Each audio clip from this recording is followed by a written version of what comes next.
आप सभी भाई बहनों का आध्यात्मिक ज्ञानात्मक चैनल की संध्या बेला ज्ञान कक्षा में एक बार फिर स्वागत है। आज की चर्चा का विषय है खाने की प्लेट। देखिए, प्लेट शब्द को मैंने एक प्लेट के अंदर ही दर्शाया है, लेकिन उसके नीचे ही हमने देखिए प्लेट का एक अभिप्राय समझाया है कि उस प्लेट से हमारा देखिए उस खाने की प्लेट से ही लेना देना नहीं है। हमने नीचे एक शब्द क्या लिखा है? जीवन। और जीवन के भी हमने देखिए 3 अलग-अलग टुकड़े से कर दिए हैं। इसका अभिप्राय देखिए बचपन अवस्था, युवा अवस्था, वृद्ध अवस्था से भी आप जोड़ सकते हो, क्योंकि ये जीवन के एक महत्वपूर्ण एक पड़ाव है। इसको आप प्रकृति के 3 गुणों से भी जोड़ सकते हो, सत्वगुण, रजोगुण और तमोगुण को। इसीलिए तो मैंने देखिए जी शब्द को सफेद रंग से दर्शाया है, सत्वगुण से, और वाह शब्द को हमने रजोगुण से, रंगीन रंग से दर्शाया है, और ना शब्द को हमने देखिए काले रंग से, तमोगुण की ओर दर्शाया है। हम अपने मिले हुए जीवन में जैसे हम देखिए खाने की प्लेट में देखिए सब्जी डालते हैं, दाल रखते हैं, या जो जो पदार्थ भी हम डालते हैं, अक्सर देखिए आप जब कभी भी शादी ब्याह में जाते हो तो वहां तो देखिए एक ऐसा सिस्टम बना हुआ है ना कि खाने की प्लेट का एक मूल्य होता है कि आप जितनी प्लेटें उठाओगे उसमें आप जो जो पदार्थ डालोगे तो आपकी वो प्लेट गिनती में आ जाती है। इस प्लेट का अभिप्राय देखिए मैंने जीवन से जोड़ा है, क्योंकि हम अक्सर देखिए ब्याह शादियों में भी जाते हो तो अपने घर में भी हम थाली में प्लेट में कुछ खाना खाते हैं, क्योंकि आपके हमारे देखिए जीवन में देखिए इस प्लेट का बहुत ही अधिक महत्व जीवन के साथ है। और मैं तो देखिए शाम की संध्या बेला ज्ञान कक्षा में जो भी विषय लेता हूँ वो भले ही एक साधारण पढ़ने में एक साधारण विषय है। अब देखिए ना, हमारी संध्या बेला ज्ञान कक्षा में ये देखिए खाने की प्लेट एक प्रथम दृष्टि में तो पढ़ने में बड़ा अजीब सा लगता है, जैसे हम किसी रेस्टोरेंट में बैठ गए, वहाँ आपके बैठते ही एक गिलास पानी आता है, आपके हाथ में मेनू पकड़ाई जाती है कि आपने खाने में क्या क्या खाना, आप ऑर्डर देते हो। लेकिन ऐसे ही हम अपने जीवन में देखिए जैसा जैसा संग करते हैं, क्योंकि प्रकृति के देखिए 3 गुण एक प्रवाह में चलते हैं। अक्सर देखिए बचपन अवस्था में तो आपको हमें बोध ही नहीं होता कि ये संसार क्या है, आपका हमारे जीवन का उद्देश्य क्या है, बचपन अवस्था किसको कहते हैं, युवा अवस्था, वृद्ध अवस्था, और जन्म मृत्यु का क्या उद्देश्य है, 84 लाख प्रकार की योनियों का क्या उद्देश्य है। इन सभी बातों का एक बचपन अवस्था में आपको में देखिए कोई विशेष ज्ञान नहीं होता। अपवाद रूप में देखिए कुछ बच्चों को आरंभ से ही शास्त्रों का ज्ञान थोड़ा सा मालूम होता है, लेकिन ये अपवाद वाली स्थितियां होती है। एक साधारण स्तर पर वो भी देखिए कलयुग में, जहाँ अक्सर ऐसा माना जाता है कि अधिकांश आत्माएं यानी कि जो जन्म लेने वाली जो मनुष्य योनि में आत्माएं हैं, उनका अधिकांश अनुपात नीचे की योनियों से विकास करते करते मनुष्य योनि की प्राप्ति करते, इसलिए अक्सर ऐसा देखा जाता है। हालांकि अभी तो देखिए कलयुग का एक आरंभ हुआ है, क्योंकि कलयुग की आयु ही 4,32,000 वर्ष बताएगी। अभी तो लगभग 5,120-25 वर्ष ही गुजरे, तो अभी तो लगभग 1% ही लगभग समय बीता है, तो इसलिए अभी तो शेष कलयुग अभी आना शेष है। इसलिए हम सभी भाई बहनों को इन सभी सैद्धांतिक बातों पर थोड़ा विचार करना होगा। देखिए, परमात्मा की प्रेरणा से हम शाम को संध्या बेला ज्ञान कक्षा में कुछ ऐसे विषयों का चयन करते हैं जिनका प्रत्यक्ष रूप से प्रथम नजर में प्रथम दृष्टिकोण पे आपको हमें थोड़ा रुकने का थोड़ा मन लगे, हम उस बात को थोड़ा सुनने, पढ़ें, उस पर मनन करें। क्योंकि मेरे शाम की संध्या बेला ज्ञान कक्षा में हम जितने भी ये जो विषय लेते हैं, भले ही ये साधारण विषय दिखने में होते हैं, लेकिन इनका अभिप्राय हम जब सैद्धांतिक बातों से जोड़ते हैं तो फिर आपके हमारे ज्ञान में वृद्धि होने लगती है, आपको हमें मिले हुए जीवन का उद्देश्य समझ में आने लगता है। या यूं भी कहो कि ब्रह्म मुहूर्त उपदेश में हम जो एक गंभीर विषय लेते हैं, जिसमें देखिए हम भगवान, आत्मा, ये दोनों चेतन सत्ता है। भगवान को आनंद स्वरूप कहा जाता है, जबकि आत्मा को ज्ञान स्वरूप कहा जाता है। और दूसरी ओर ये जो माया है ये तो जड़ है, ये केवल अपने 3 गुणों के अनुसार अपना कार्य करती है, और ये गुण जड़ होने के कारण ये अपने आप में देखिए इनमें कोई एक विशेष परिवर्तन देखा नहीं जाता। ये तो परमात्मा की ब्रह्म शक्ति पाकर उन जड़ गुणों में एक हलचल देखी जाती है। जैसे आपके हमारे स्थूल शरीर, सूक्ष्म शरीर और कारण शरीर, ये भी माया के ही बने हैं, ये भी अपने आप में जड़ ही है। चेतन तत्व केवल आत्मा है। आत्मा और परमात्मा, देखिए परमात्मा एक परम सत्ता है। वो परम सत्ता देखिए 2 4 5 10 20 नहीं है, वो एक ही है। भले ही उसके अलग अलग स्वरूप है, ताकि मनुष्य का क्योंकि अलग अलग स्वभाव बन चुके हैं, क्योंकि हम सभी भाई बहन देखिए कोई पहले मनुष्य जोनी में तो आए, हम तो प्रवाह में चलते आ रहे हैं। प्रवाह में चलने का अभिप्राय क्या है कि सबके कारण शरीर अलग अलग है। सब में कारण शरीर के में 3 गुणों का अलग अलग अनुपात है। हम सबके अलग अलग संस्कार हैं, अलग अलग स्वभाव हैं, और फिर उस बने हुए स्वभाववश हम अपने अपने कर्मों में एक दिशा देते हैं, एक गति देते हैं। फिर मनुष्य अपने स्वभाववशी प्रकृति के इन 3 गुणों का पुनः संग करता है। ये सभी स्थितियां देखिए मनुष्य जोनि में और अन्य शेष जोनियों में अलग अलग स्थितियां बनती हैं, क्योंकि शास्त्रों में कहा गया है कि मनुष्य से ऊपर की और मनुष्य से नीचे की वो भोग जोनि है। और शास्त्रों में मनुष्य जोनि को एक कर्म जोनि कहा गया है। कर्म जोनि का अभिप्राय क्या है कि मनुष्य जोनि में ही हम जैसा जैसा कुछ कर्म करते हैं, जैसा जैसा अपना स्वभाव सुधारते हैं या बिगाड़ते हैं, फिर उसी के अनुसार ही हमारी आपकी मरने के बाद की स्थितियां बनती हैं। स्थितियों का अभिप्राय देखिए मरने के बाद के जोनियों से भी आप लगा सकते हो, क्योंकि मनुष्य से नीचे की 80 लाख प्रकार की जो तामसी जोनियां हैं, अधोगति की जोनियां हैं, दंडमय जोनि है।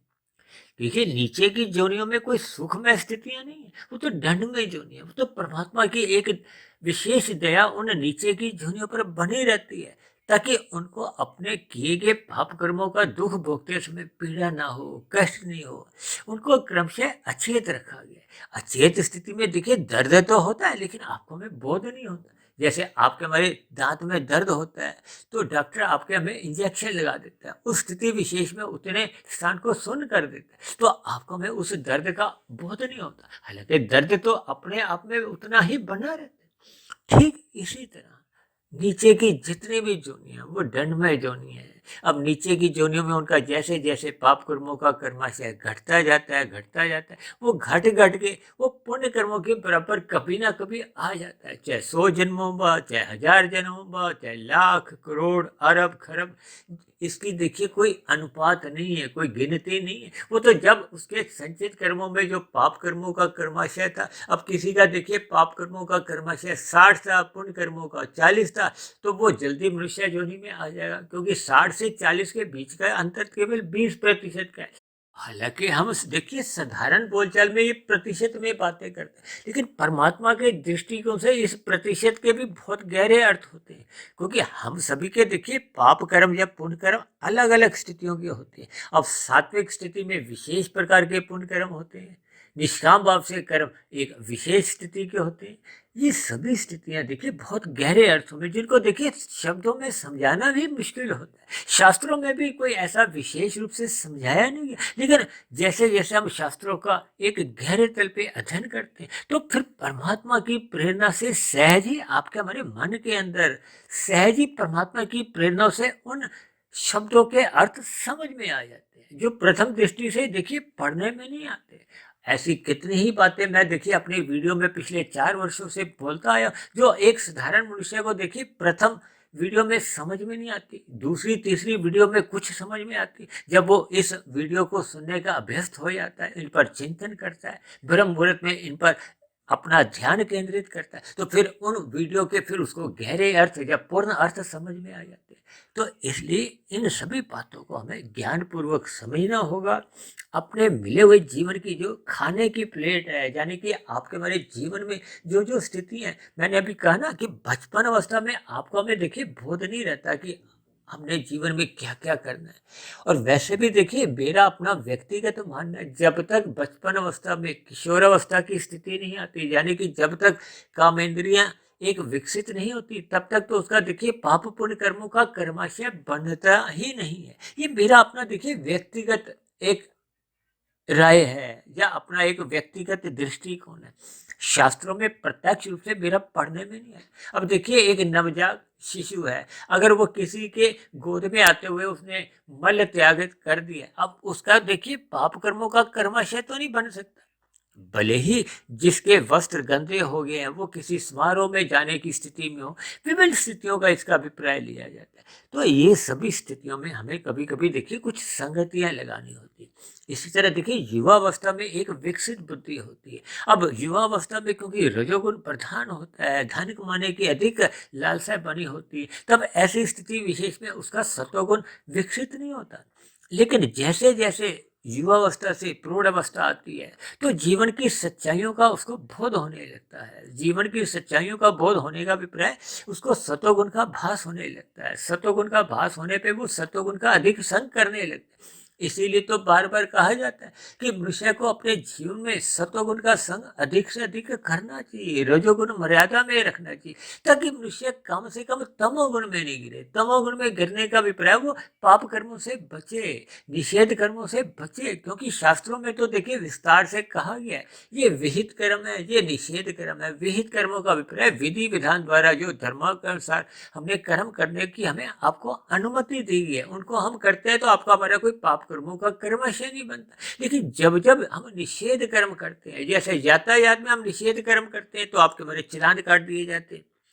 लेकिन परमात्मा के यहाँ जब जब हम निषेध कर्म पाप कर्म कर जाते हैं तो फिर आपके हमारे भी देखिए चलान करते हैं। भले ही चलान मिलने में आपको हमें देखिए पूरा जन्म इंतजार करना होता है, कई जन्मों बाद भी ये चलान आपको हमें मिलते हैं। इनके भावार्थ हमें समझने होंगे। ये जो जन्म के साथ ही जो अलग अलग स्थितियां होती हैं, भाग्यवश कहो प्रारब्धवश, क्योंकि प्रारब्ध में भाग्य में हम देखिए जाति के साथ साथ आयु और भोग लेके आते हैं। भोगों का अभिप्राय देखिए सुखों से भी है और दुखों से भी है।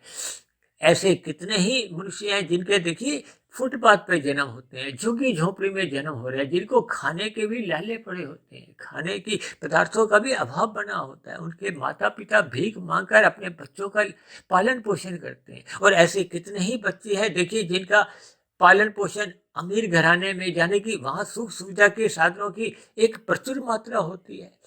एक एक बच्चे की देखभाल के लिए कितने ही एक नौकर चाकर होते हैं। इन स्थितियों के भावार्थ जब आप समझोगे तो इसका अभिप्राय क्या है कि मनुष्य जन्म के साथ ही कोई नया कर्म तो करता नहीं। अब ऐसी स्थिति विशेष में परमात्मा कोई किसी के साथ कोई पक्षपात नहीं करते, अन्याय की स्थितियां नहीं उत्पन्न करते, क्योंकि परमात्मा तो देखिए न्यायकारी हैं, परमात्मा सब पे दया भाव रखते हैं। तो इसका अभिप्राय क्या है कि मनुष्य जन्म के साथ ही प्रारब्ध रूप में, भाग्य रूप में कुछ ऐसी विशेष स्थितियां कोई साथ जन्म लेता है। उसके संस्कार को हो, कर्माशय को, जिन कर्मों का एक वेग को हो या विपाक को हो या फल देने को वो तैयार हो चुके होते हैं, वो हम जन्म के साथ ही आपको हमें मिल जाते हैं। उसके लिए हमें आपको नया कर्म नहीं करना पड़ता। यानी कि सुख की स्थितियां चाहे दुख की स्थितियां वो आपको हमें मुफ्त में ही मिलती है। जैसे हम जीवन में देखिए 100 रुपए का कर्म करते हैं, 500 रुपए का फल मिलता है, तो 400 रुपए का जो अतिरिक्त फल है वो पुराने किए गए पुण्य कर्मों का फल होता है। कभी कभी हम 700 रुपए की मेहनत करते हैं, फल आता है 300 रुपए, तो 400 रुपए का जो नुकसान होता है, हानि होता है, वो पूर्व काल में किए गए पाप कर्मों का प्रतिफल होता है। ये सभी स्थितियां अक्सर हम देखिए समझाते रहते हैं। आज हमने देखिए खाने की प्लेट के जरिए जीवन में जो हम अपने जीवन में इन 3 गुणों का जैसा जैसा संग करते हैं, यानी कि आपके हमारी जो स्थूल शरीर की जो ज्ञानेंद्रियां हैं, जो गंध रस रूप स्पर्श और शब्द है, ये जैसे जैसे विषयों का संग करती है वे वैसे वैसे ही आपका हमारा एक जीवन बनता जाता है, आपका हमारा स्वभाव बनता जाता है। यदि हम अपनी दिनचर्या व्यवस्थित रखते हैं, क्योंकि हम सभी भाई बहनों को देखिए 24 घंटे का समय मिलता है। अब 24 घंटे में सर्वप्रथम देखिए आपका हमारा उठना सोना ही एक बहुत मुख्य बात होती है। जो मनुष्य रात को देरी तक जागते हैं तो वो तमोगुण का अधिक संग करते हैं, वो देरी से ही उठते हैं और सूर्य निकलने से पूर्व का जो एक ब्रह्म मुहूर्त का समय होता है वो तब तक निकल चुका होता है, जब प्रकृति की कहो परमात्मा की एक अनुकूलताएं होती हैं जिसमें आपको में कम श्रम में ही परमात्मा का अधिक ज्ञान मिलता है, आपका हमारा स्थूल शरीर अधिक शुद्ध होता है। ये सभी स्थितियां ब्रह्म मुहूर्त में एक सहज रूप में ही हमें मिलती है। कुछ लोग अपने 5-6 घंटे की नींद लेकर ही देखिए अपना काम चला लेते हैं, तो उनके पास कार्य करने के अधिक घंटे बचते हैं। यदि मनुष्य देखिए 10 घंटे सोया रहता है तो उसके पास काम करने के 14 घंटे बचते हैं। अब 14 घंटे में ही उसको देखिए सतोगुण का संग करना है और रजोगुण का संग करना है, और रजोगुण यदि बिगड़ जाता है तो मनुष्य उस रजोगुण की पूर्ति के लिए, यानी कि विषय भोगों की पूर्ति के लिए फिर वो तमोगुण का अधिक संग कर बैठता है। ये सभी स्थितियां आपके हमारे जीवन में देखिए विभिन्न स्थितियों पर निर्भर करती है कि आपके हमारे खाने की प्लेट में क्या क्या रखा है। जैसे हम ब्याह शादियों में देखिए अपने खाने की प्लेट में जब अधिक पदार्थ रख देते हैं तो जो हम खाते भी नहीं है तो वो फिर व्यर्थ में चले जाते हैं।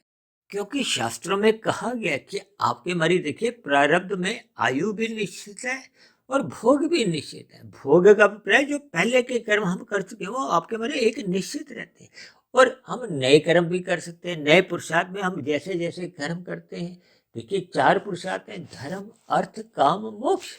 अब हम धर्मानुसार जब अपना जीवन बिताते हैं तो आपका हमारा अर्थ और काम एक मर्यादा में रहता है। अर्थ मर्यादा में रहने का अभिप्राय है कि हम धन कमाने के लिए किसी भी प्रकार के छल कपट, ठगी, हेरा फेरी नहीं करते, यानी कि अपने जीवन की प्लेट को हम गंदा नहीं करते। जैसे हम खाने की प्लेट में देखिए जब अधिक पदार्थ डाल देते हैं तो आपकी हमारी प्लेट गंदी सी हो जाती है, फिर हम बीच में ही थोड़ा सा खाते हैं, शेष को हम ऐसे ही व्यर्थ कर देते हैं। ठीक इसी तरह जब जब मनुष्य के जीवन में देखिए तमोगुण और रजोगुण की ही अधिक प्रधानता होने लगती है, मनुष्य पाप कर्म भोगों के कारण अधिक करने लगता है, तो उसका जीवन एक अधोगति की ओर जाने लगता है। उसका पाप कर्मों का कर्माशय बिगड़ने लगता है। पाप कर्मों का कर्माशय बिगड़ने का अभिप्राय उसके संस्कार, उसके स्वभाव, उसके विचार सब कुछ बिगड़ने लगते हैं। तो ये सभी स्थितियां आपके हमारे जीवन को बिगड़ने से है। आपके हमारी खाने की प्लेट का मतलब आपके जीवन की ये प्लेट को हो, जीवन की दिशा को, वो बिगड़ने लगती है, वो जीवन गंदा होने लगता है, वो अधोगति की स्थितियां बनने लगती है। इसीलिए तो मैंने देखिए खाने की प्लेट के नीचे ही जीवन की 3 स्थितियां दिखाई हैं: बचपन अवस्था, युवावस्था, वृद्धावस्था। यानी कि जब मनुष्य वृद्धावस्था में आने पर भी सुधरता नहीं है, क्योंकि आपके हमारे जीवन की देखिए एक परीक्षा का अंतिम घंटा है। यदि मनुष्य उस जीवन विशेष में भी, उस स्थिति विशेष में भी जागता नहीं है, जागना का अभिप्राय परमात्मा की ओर सम्मुख नहीं होता, तो फिर उसके जीवन में देखिए जैसे जैसे उसने अपने भूतकाल में अपने बचपन अवस्था, युवावस्था, प्रौढ़ अवस्था बिताई होती है, जैसा जैसा उसका कर्माशय बना होता है और जैसा जैसा आपका हमारा कर्माशय बनता है वैसे वैसे ही संस्कार बनते हैं, और संस्कारों से ही आपके हमारे मन बुद्धि में वैसे वैसे विचार आते हैं, वृत्तियां उठती हैं, फुरने जागते हैं। और वो फुरने यदि देखिए तामसी प्रभाव से आते हैं, यानी कि तूफानी वेग से आते हैं, क्योंकि बुरे संस्कार तो देखिए तूफानी वेग से ही आते हैं। जब भी आते हैं वो आपके मन मस्तिष्क में विचार करने का मौका नहीं देते, वो तो आपसे फटाफट बहुत शीघ्र ही पाप कर्म करवा जाते हैं। ये समाज में जो बलात्कार जैसी स्थितियां होती हैं, हत्या जैसी स्थितियां होती हैं, या और भी जो जघन्य अपराध होते हैं, वो इसी बुरे संस्कारों के कारण ही आते हैं। मनुष्य उस पर विचार नहीं कर पाता क्योंकि वो इतने तूफानी वेग से आते हैं। क्योंकि तूफान जब भी आता है वो आपको में देखिए सोचने का समय ही नहीं देता। जब भी देखिए कोई चक्रवात आता है, तूफान आता है, तो वह आते तो देखिए कुछ मिनटों के हैं, कुछ घंटों के हैं, लेकिन तबाही देखिए जीवन भर की कर जाते हैं। समुद्र के आसपास जब भी कोई चक्रवात तूफानी वेग से आते हैं तो वो कितनी भारी एक बर्बादी कर जाते हैं। ठीक इसी तरह मनुष्य के जीवन में भी जब ये बुरे संस्कारों के वेग तूफानी वेग से आते हैं तो मनुष्य मन में विचार नहीं कर पाता कि इस किए गए दुष्कर्म का, जघन्य अपराध का मुझे कितने जन्म दुख भोगने होंगे, क्योंकि मन तक ये स्थिति पहुंच ही नहीं पाती। शास्त्रों में कहा गया है कि आपके शुद्ध विचार तभी बनते हैं जब आप सत्संग करते हो, ब्रह्म मुहूर्त में उठने का अपना एक संस्कार जगाते हो। ये सभी स्थितियां आपके हमारे जीवन में जब निरंतर बनी रहती हैं तो आपका हमारा जीवन व्यवस्थित रहता है, संतुलित रहता है, या यूं कहो कि आपका हमारा फिर रजोगुण एक मर्यादा में रहता है, आपके हमारे विषय भोग मर्यादा में रहते हैं। जब जब विषय भोग मर्यादा में आ जाते हैं, जैसा कि भगवान श्री कृष्ण ने ही गीता में कहा है कि अपने जो भोग विषयों के जो 5 घोड़े हैं, उनकी लगाम को नियंत्रण में रखो। नियंत्रण में रखने का अभिप्राय उन्होंने अपने हाथ में रख के यही संदेश दिया कि परमात्मा की शरणागति बनाए रखो, सुमुखता बनाए रखो, गुरु के प्रवचनों का पालन करो, शास्त्रों की आज्ञा में अपना जीवन एक अनुशासित बनाओ।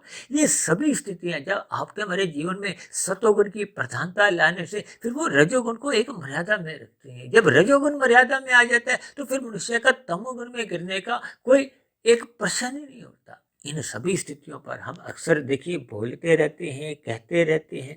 इसलिए हम सभी भाई बहनों को अपनी दिनचर्या व्यवस्थित रखनी होगी। अपने खाने की प्लेट को हमें गंदा नहीं करना, हमें उतने ही पदार्थ लेने हैं, क्योंकि आपके हमारे पदार्थ यानी अन्न के दाने भी निश्चित हैं, सांसें भी निश्चित हैं।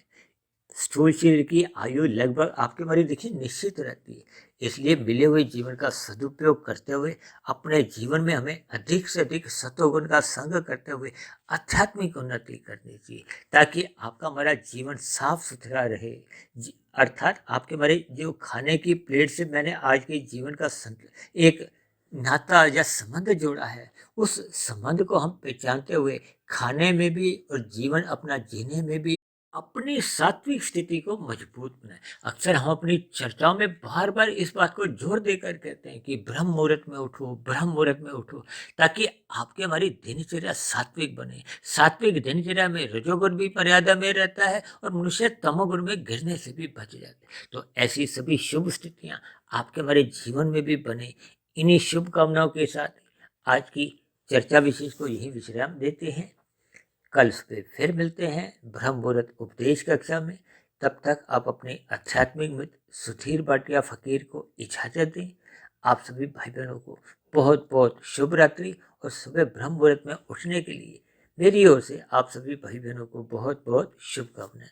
चर्चा संबंधित आपके मन में यदि कोई प्रश्न हो या मेरी कही गई बातों पर आपको कोई शिकायत हो तो आप नीचे दिए गए कमेंट्स बॉक्स पर जाकर अपने प्रश्न, अपनी शिकायत भी लिख सकते हो।